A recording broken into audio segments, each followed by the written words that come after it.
All right, so get ready, because tonight we're going deep into werewolf legends. Ooh, sounds spooky. It is. We've got some seriously cool source to dig into this time.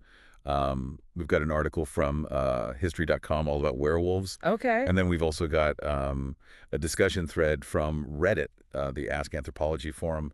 And people were talking about, like, where do these werewolf myths come from? What do they mean? I mean, they really are everywhere, right? Like, it's not just one culture. It's not just one time period. These werewolf stories they pop up all over the place. Yeah, yeah. And that's kind of like our mission for this deep dive is to, like, really trace those stories. Where do they come from? Are there any real world connections? Like, how did this whole thing get started? Well, and why do they still fascinate us? Why do they still have that hold on us? Totally. Yeah. So let's start, like, way back at the beginning, right? Way back. These stories are, like, seriously old. Oh, yeah. I mean, one of the oldest stories we have, the Epic of Gilgamesh, there's a woman, she's been, betrayed by her lover. And so what does she do? She turns him into a wolf. Whoa. I mean, talk about a bad breakup, right?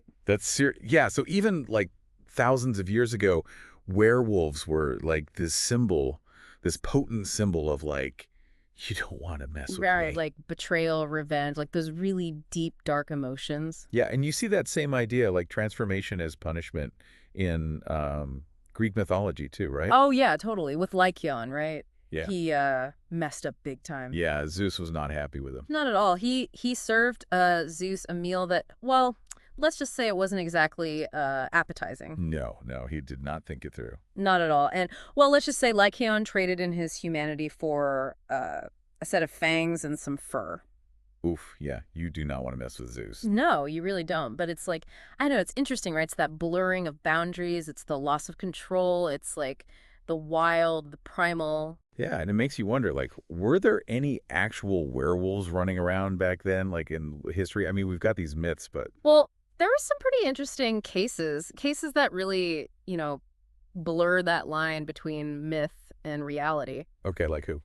Well, you've got Giles Garnier, the Werewolf of Dole, and he was in France, 16th century, and he was terrifying everybody. Oh, wow. And the thing is, he was believed to use, like, an ointment, some kind of special potion, to turn himself into, like, this wolf creature before he would, do his thing. Well, so even back then, like, even when people, were more likely to believe in the supernatural, they were still trying to find, like, an explanation. It's like they needed something, right? Something tangible to explain it. Right. But then you have, like, Peter Stubb. Oh, yeah, the Bedburg werewolves. Right. Same time period, totally different vibe. Totally. I mean, he confessed to all these, awful murders, but, like, you have to wonder. Right. Under torture, like, how much of that was... Right, exactly. So was he just, a really bad dude, or was he, like, a victim of that whole witch hunt thing that was happening back then? Yeah. I mean, it makes you think, like, were people just using these stories, like, to explain away bad behavior? I mean, it's possible, right? And it's a reminder, like, these stories can be really dark. They can be used for, not so good purposes. Yeah, for sure. And speaking of dark, let's talk transformations. Like, how do you become a werewolf? Ooh, yeah. The sources talk about, like, curses, enchanted items, getting bitten, scratched. It's like there's this whole anxiety about how easy it is to, like, turn into this monster. Totally. And it's like the way you become a werewolf, like, it says something about the culture that's telling the story. Oh, interesting. Right? Like, is it a punishment? Is it a family curse? Is it a power you can, control? Like, it's all about, like, what are people afraid of? What are their anxieties? Yeah, that's a good point. And then, like, the full moon, right? Oh, the full moon, yeah. You can't talk werewolves without talking about the full moon. You can't, I mean, there's got to be a full moon, right? Right. And it turns out there might, like, actually be some scientific basis to that whole thing. Yeah, there's a study at this hospital, Calvary Mater Newcastle Hospital, and they found, like, this correlation between a full moon and, like, more violent incidents. So you're saying, like, the werewolf howling at the moon, that might not be just a story. Maybe not. Correlation doesn't necessarily mean causation, but it's still, like, kind of creepy, right? Yeah, it is. But then again, I mean, maybe there are, like, totally normal explanations for some of this stuff. Oh, for sure. I mean, the sources talk about, like, lycanthropy, which is, like, a real condition. Oh, right. Where people believe they're turning into animals. Yeah. And then there's, like, hypertrichosis, where you grow a lot of hair. Yeah, way more hair than usual. And rabies, which, like, that could totally look like, a werewolf, like the foaming at the mouth. Right, aggressive behavior. I mean, back in the day, before we had, modern medicine, it's not hard to see how people would jump to, like, the supernatural explanation. Yeah, totally. So we've got like ancient myths, we've got, Hmm. maybe some medical stuff, but like shape-shifting in general, Yeah. is that just a werewolf thing or is that like a broader idea? No, it's all over the place. Like, the Romans, they had this story, Petronius's Satyricon, where a soldier turns into a wolf. Okay.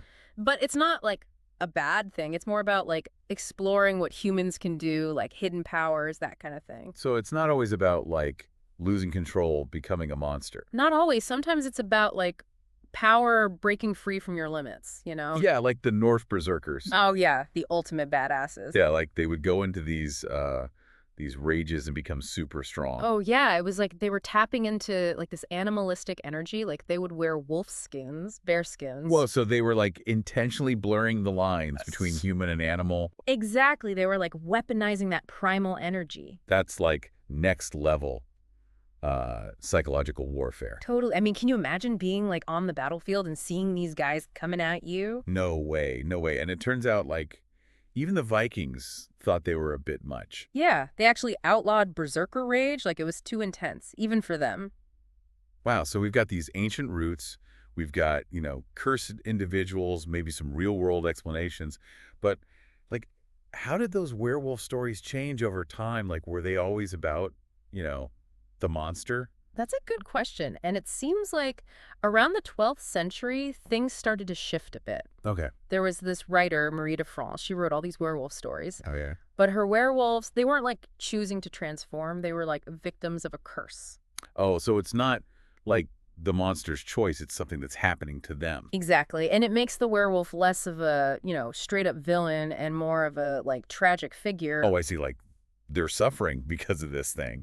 Right. They're tracked. And that idea of, like, the tormented soul inside the monster, that's something you see a lot in modern werewolf stories, too. Right, right. And speaking of modern, like, Hollywood. Right. Yeah, we can't forget Hollywood. Like, The Wolfman, that movie, like, totally solidified that image of the werewolf, like, struggling with this dual nature. Totally. And all those tropes, right? Like the silver bullet, Yeah. full moon transformation, that all comes from the Wolfman. Yeah, that movie was a game changer for sure. But, like, it's crazy, right? We have all this science, all this technology, but people are still seeing werewolf. I know. It's like no matter how much we try to explain things away, there's still a part of us that wants to believe. Yeah, there's that mystery, right? That, like, primal fear of the unknown. Exactly. And it makes you wonder, like, why are we still so drawn to these stories? Like, what is it about werewolves that just gets under our skin? Yeah, that's a good question to think about. Yeah. And it's one we're going to dig into even deeper in the next part of our deep dive. Ooh, can't wait. We'll explore, like, why these stories still have so much power, even in our modern world. So stay tuned. All right, so we've talked about, like, ancient myths. We've talked about historical accounts. We've even talked about some, like, medical explanations for werewolves. But, like, the big question is, why are we so into these stories? Right. Like, why do they still fascinate us, even, in this day and age? Yeah, like, we've got science, we got technology, but, like, werewolves are still, like, creeping us out. I think it's more than just, liking spooky stories. It's like these myths, these werewolf myths, they tap into something really deep, something primal. Okay, like, what kind of primal stuff are we talking about here? Well, one idea is that, like, werewolf stories are a warning. Okay. Like a warning about the beast inside all of us. Oh, interesting. It's like a reminder that even, the most civilized person, they still have that potential for violence, for, like, losing control.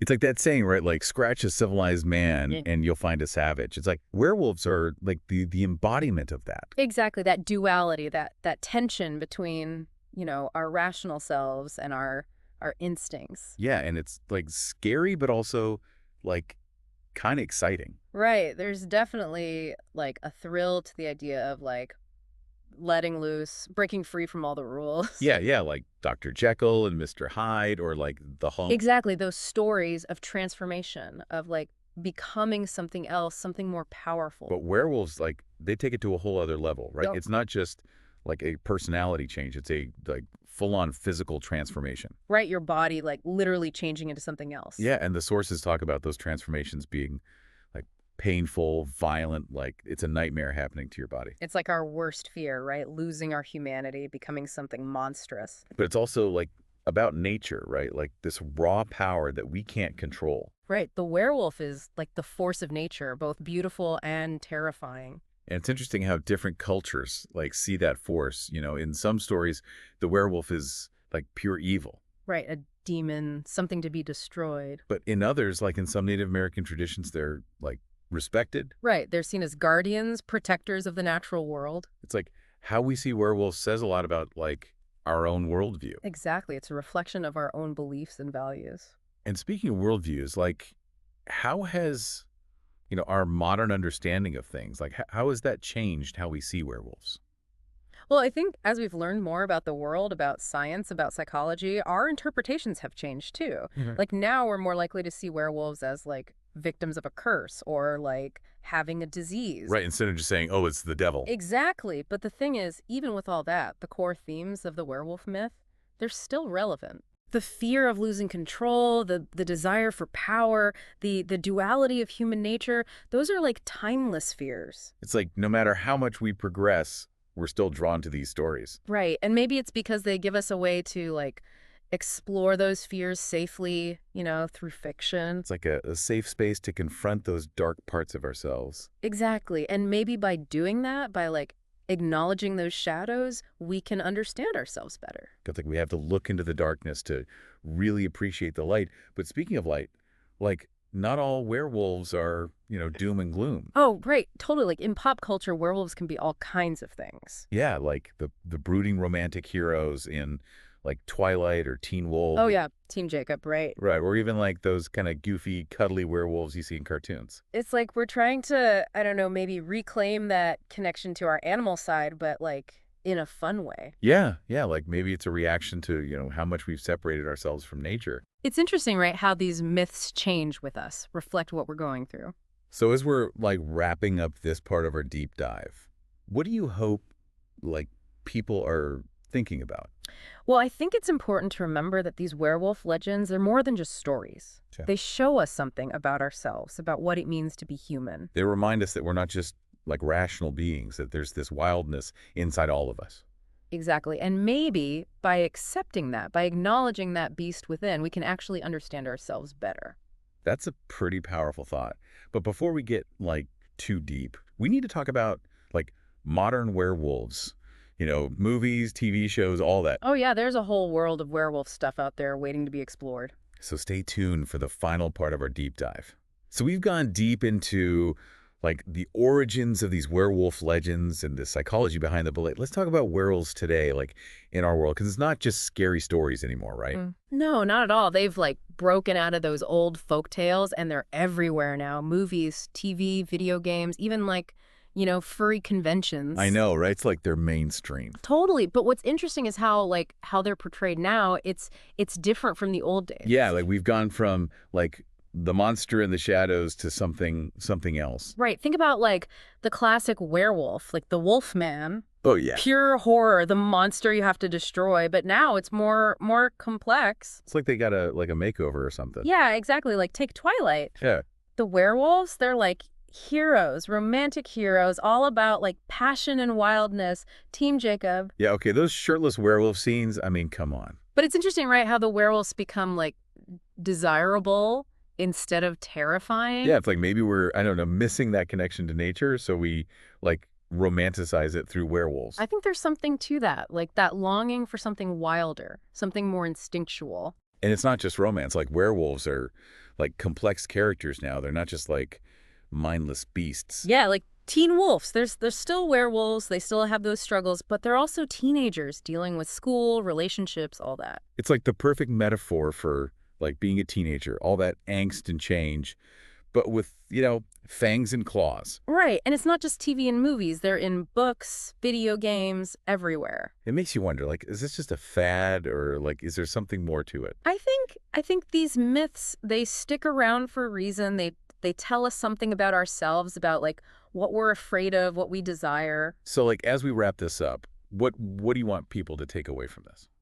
I think the biggest takeaway is that these legends, even though they're, fantastical, they show us something real about human experience. Yeah, they show us our fears, our desires, like the struggle to understand ourselves. And they remind us that, like, the line between human and animal, it's not always so clear. It's like the werewolf is like holding up a mirror, showing us the good and the bad. And maybe by facing that, by acknowledging that beast within, we can understand what it means to be human. It's a good reminder that even in like our modern world, there's still room for like mystery, for the unknown. So next time you see a full moon, listen carefully. Maybe you'll hear a howl. Just a reminder that the world is full of wonder, and that maybe those myths aren't so far from reality after all. Thanks for joining us on this deep dive into werewolf legends. We hope you enjoyed it. And until next time, keep exploring, keep questioning, and remember, sometimes the most interesting things are hidden in the shadows.